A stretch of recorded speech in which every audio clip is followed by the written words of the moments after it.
I'm making chicken puttanesca-ish tonight, and right now I've got off camera a pot of water coming up to a boil, and this here is some olive oil heating up, getting pretty roasty toasty in this pan. I've got 6 boneless, skinless chicken thighs that I'm going to season with salt and pepper on one side, and then put them seasoned side down in the hot oil, and then I'll season the other side and start prepping some vegetables for the sauce. This is a pretty easy dish. I've made this before where I cheat and use like a pre-made puttanesca sauce that I just doctor up. But tonight I've got the time and I'm going to make, oh, I didn't put any pepper on here. I've got the time, so I'm going to make it from scratch using tomato products and seasoning and flavoring the sauce myself. So this is pretty hot, and I can tell because the oil is starting to spread. These are my pasta tongs. Love these things. So here we go. Season side down right into the hot oil. And we're not going to mess with these. Once you put them down, just let them go. You want them to get nice and brown, and if you move them before they're ready, they're just going to stick and tear up your chicken, and we don't want that. So we're just going to let them go. I'm sure you all just started singing in your head when I said that. All right, so while that's browning, I'm going to do my onion and my garlic. You can do as much onion, as much garlic as you want. This is like a medium-sized onion I'm going to do. And I've got 6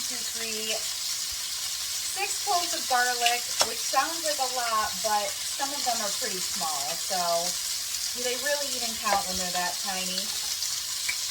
I just cut off the stem end of the onion.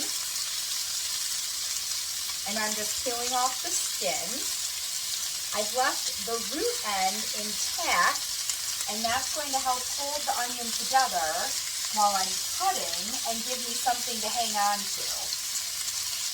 All right. Ooh. Half there, and put the skin off the other half. Got a little garbage bowl in the sink. My pumpkin. We've used it for a garbage bowl for a long time. I don't think it even ever made it out trick-or-treating, to be honest. So now I'm making vertical cuts into the onion, not quite going to the root, because again, I want it to stay intact. So there are my vertical slices. I'm going to do that on the other half as well. And then I'm going to turn the onion 90 degrees and move my knife across, and we're going to get a nice little dice. And I do want fairly small pieces for this sauce. We're also going to put in olives, capers, and a non-traditional ingredient, artichoke hearts, because I just really like them. And it's a good way to get some more vegetables in, so why not? You could also put spinach in this. Kale would cook down really nicely. You could do some fresh tomato in here. You've got like Roma tomatoes. You could do some fresh ones. Little cherry tomatoes would be tasty. The sauce is pretty, you do what you want with it. All right, push those out of the way. So my garlic cloves, I already peeled them. You guys know if you've seen any of my other videos, peeling garlic, bane of my existence, but it really has gotten better since I got the garlic peeler from Pampered Chef. So much better. I'm just cutting off the little root ends right now, and then I'm going to smash these with my knife and do mince on them. So for this, you just want to do like 1 garlic clove at a time. You're going to put the flattest part of the garlic clove down. I'm kind of far away. But the flattest part down, try to go for the wider part of your knife, and you're using the heel of your hand right here, and you're going to firmly press, smack right onto this. And that's going to smash the garlic clove up for you. So, couple taps, again, firm, and really keep those fingertips up. So it's just the meaty part of your palm right there that's coming in contact with the knife. This chicken smells so good. All it's doing is browning right now, and it smells amazing. Now let's run our knife through this, and we're going to do this a couple times.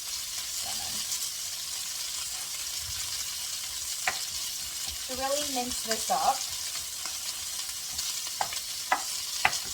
Hi chicken, how you doing? I see some browning happening. The chicken's also going to simmer in the pasta sauce. So right now our goal is getting beautiful brown color on the chicken, not necessarily worrying about if it's cooking all the way through.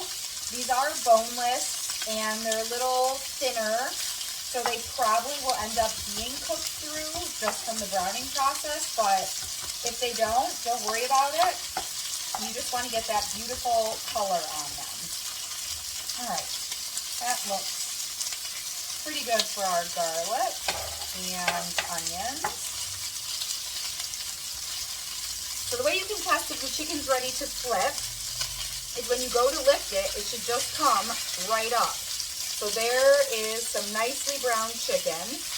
I'm going to season this side though before I flip it. A little more salt and pepper. And we're going to do some spices in the sauce. We'll do a little oregano. We're going to do some red chili pepper flakes as well. So our chicken just needs some salt and pepper on it so it has some good flavor. And we'll add our other spices to the sauce. All right, so now we can flip. That one's ready, came right up. Oh my goodness, look how brown and delicious that is. Yum. Oh, so we've got a nice hot pan. This chicken isn't sticking at all. It's just flipping right over. Oh, guys, look how gorgeous that is. Browned chicken, one of my favorites. Smells so good.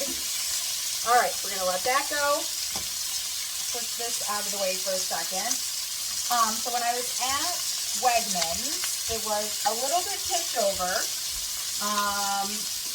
I was forced to buy some olives with the pits in them, which is fine. So I'm going to show you guys the new olive pitter. Inside here are a couple trays. So if you have really big cherries or really big olives, you can use that. I'm going to keep the insert in for the smaller olives.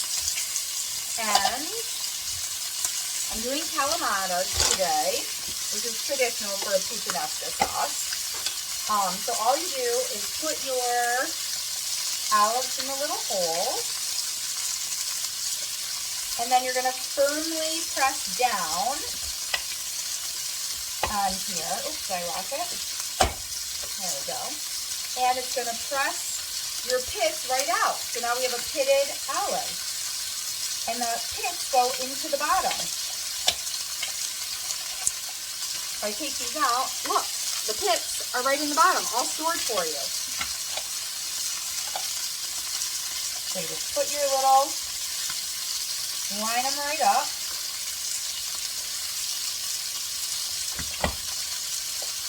Ta-da! I love this. I did this with, what do you call them, pesto vetrano olives. Oh, like a week ago. That's a good amount. I can always keep that. Let's grab this. I'm gonna pull these chickens off. Turn my pasta water down. Come to a boil, but I don't want to drop the pasta yet, because I want to give the chicken time to simmer in the sauce. All right. So now we've got all this delicious fond in the bottom.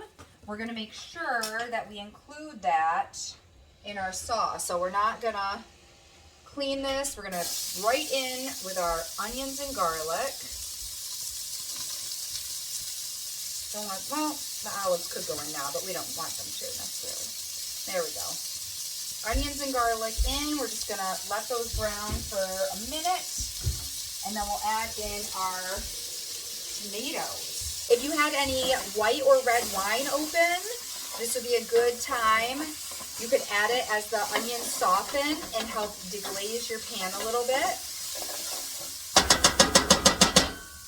We're going to also put some chili pepper flakes in here. Seth does like spicy food. I don't know why I'm shaking it. Normally I screw the whole top off and like dump in some. That looks good. And we're doing today a 14-ounce can of diced tomatoes. So those are going to go right in, and the liquid will help deglaze. Stir that around. And I'm doing this because I like the pieces of tomato. So if you like a smooth sauce, you don't even have to do the diced tomatoes. Just do the can of crushed tomatoes. And then we're also going to do 28 ounces of crushed tomatoes. There's my can opener. I've had this can opener for so long, and the new can opener is on my list. I just haven't placed an order in a while for Pampered Chef goodies. I'm trying to wait until the summer catalog comes out and see what new fun things. They'll have a couple summer products, and then I'll maybe order a whole bunch of stuff. One of my other tricks is to waste not, want not. So I am going to put a little bit of water in my tomato can, not too much, and swirl that around and just get all the tomato out of the can.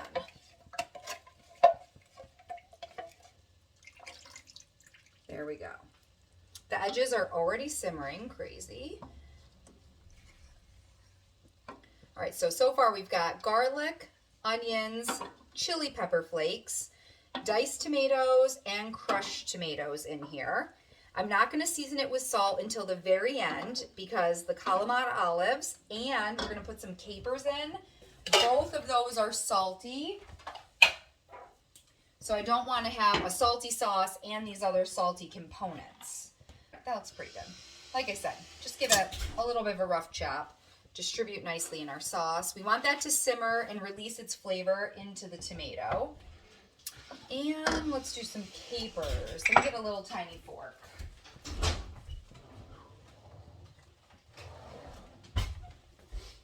So I worked at the banquet hall. We had these little, I don't even know what they were used for. Probably like picking seafood, but they are perfect for reaching into very thin jars and getting things out. They're actually pickled flower buds. That's what capers are. Yum-o. That's about all of them. There you go. Good thing I bought more the last time I was at the grocery store. Throw that in the recycling bin. All right, stir that around. Then we're gonna nestle the chicken right back in here and just let it simmer. The flavors will develop and the chicken will finish cooking through.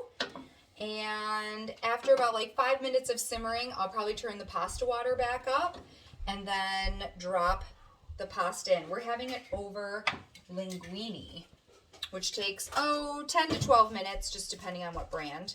So nestle these thighs right down into the sauce.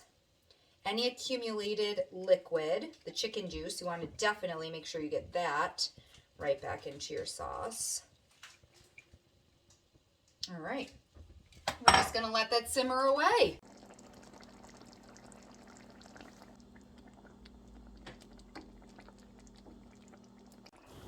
Stir in 1 can of drained quartered artichoke hearts and half a cup of heavy cream.